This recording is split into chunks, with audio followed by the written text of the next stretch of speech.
The first is intimacy with readers, which is probably something that anybody who's worked in internet journalism will be familiar with.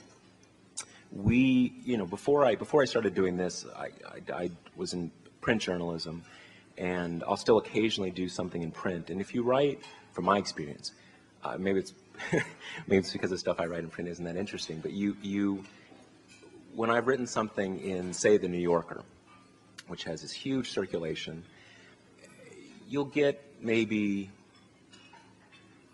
a couple of responses. 3 or 4 people will send you an email or a letter, kind of responding to what you wrote.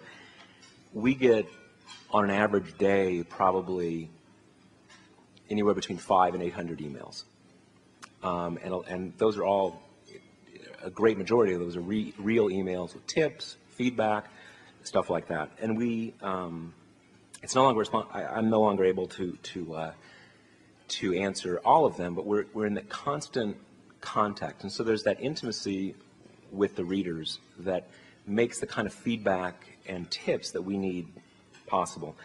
The other is a style of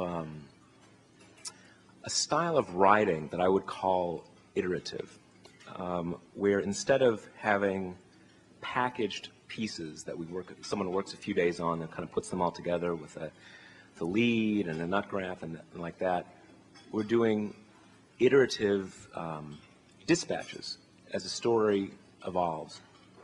And that means that when we're reporting on a story, it's always sort of in process, and we can, in that sense, make use of that feedback. So the two things really lock together. And the last is to be able to access networks of information based on your readership. And so these 3 things are really core to